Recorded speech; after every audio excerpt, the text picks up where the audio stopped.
नमस्कार भक्तों, श्री स्वामी समर्थ। स्वागत है आप सभी का हमारे YouTube चैनल ग्रीष्मा हिंदी पर। क्या आप जानते हैं कि दत्त परंपरा के चौथे अवतार श्री स्वामी समर्थ महाराज 300 सालों की तपस्या के बाद करदली वन में प्रकट हुए थे। श्री गुरु नृसिंह सरस्वती महाराज का वही तेज और श्री दत्त गुरु का वही तत्व। आज के वीडियो में हम जानेंगे दत्त परंपरा के चौथे अवतार श्री स्वामी समर्थ महाराज जी की अद्भुत और चमत्कारी प्रकट कथा। दत्त संप्रदाय की परंपरा में वेद और पुराण काल में भगवान श्री दत्तात्रेय प्रकट हुए थे। वे अत्रि ऋषि और माता अनसुया के पुत्र थे। ऐतिहासिक दृष्टि से दत्त परंपरा के पहले सत्पुरुष श्रीपाद श्रीवल्लभ माने जाते हैं। उनका जन्म 14वीं शताब्दी में पूर्व भारत के पिठापुर में हुआ था। अपने अवतार के अंतिम समय में उन्होंने भक्तों से कहा था कि मैं फिर मिलूंगा। उसी वचन के अनुसार वे आगे चलकर श्री गुरु नृसिंह सरस्वती के रूप में कारंजा नगर में प्रकट हुए। उनका अवतार काल लगभग 1378 से 1458 ईस्वी तक माना जाता है। उन्होंने गाणगापुर में श्रीपाद श्रीवल्लभ जी के पादुकाओं की स्थापना की थी। लगभग 1457 के आसपास वे श्रीशैल यात्रा के समय करदली वन में गुप्त हो गए। लगभग 300 वर्ष बाद वे उसी करदली वन से पुनः प्रकट हुए। वही आगे चलकर अक्कलकोट के श्री स्वामी समर्थ महाराज जी कहलाए। आइए आप जानते हैं स्वामी जी की करदली वन की प्रकट कथा। श्री गुरु नृसिंह सरस्वती अपने अवतार के अंतिम समय श्रीशैल से करदली वन में गए और वहां तपस्या में लीन हो गए। लगभग 350 वर्ष बीत गए। उनके चारों ओर विशाल मिट्टी का टीला बन गया।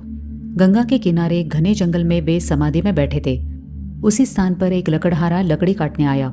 उसने पेड़ पर कुल्हाड़ी चलाई, पर एक बार गलती से उस टीले पर पड़ गया। तभी उस टीले से रक्त की छींटें निकली। ये देखकर लकड़हारा घबरा गया। उसे समझ नहीं आया कि क्या करे। वो तुरंत टीले की मिट्टी हटाने लगा। तब उसने देखा कि भीतर एक तेजस्वी ऋषि ध्यान मग्न बैठे हैं। उनके शरीर से तेज फैल रहा है और उनकी जांघ से रक्त बह रहा था। लकड़हारा बहुत डर गया।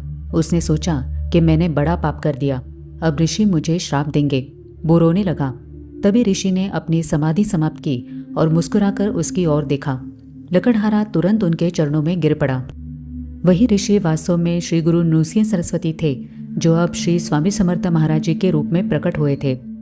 स्वामी जी ने उसे प्रेम से उठाया। उनके छूते ही उस लकड़हारे के शरीर में बिजली सी दौड़ गई। स्वामी जी बोले कि तुम्हारे कारण मेरी समाधि भंग हुई और मैं प्रकट हुआ। तुम महान पुण्यवान हो, तुम्हारा कल्याण होगा। उन्होंने उसके सिर पर हाथ रखा। उसी क्षण उसे दिव्य ज्ञान की प्राप्ति हुई।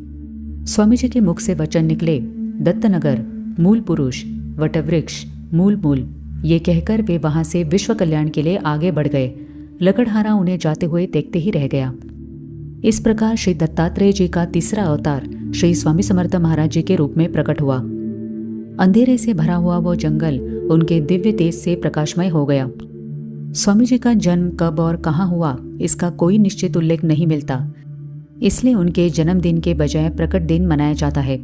इस प्रकार स्वामी जी किसी सामान्य जन्म से नहीं, बल्कि तप, समाधि और दत्त परंपरा की दिव्य शक्ति से प्रकट हुए। उनका प्रकट होना मानवता के कल्याण और धर्म की रक्षा के लिए था। आगे के वीडियो में स्वामी जी के बारे में और जानकारी लेंगे। कैसा लगा आपको आज का ये वीडियो, कमेंट करके जरूर बताइए। मैं मिलती हूँ आपको अगले वीडियो में। तब तक अपना ध्यान रखिए और सदा नाम जप करते रहिए। श्री स्वामी समर्थ।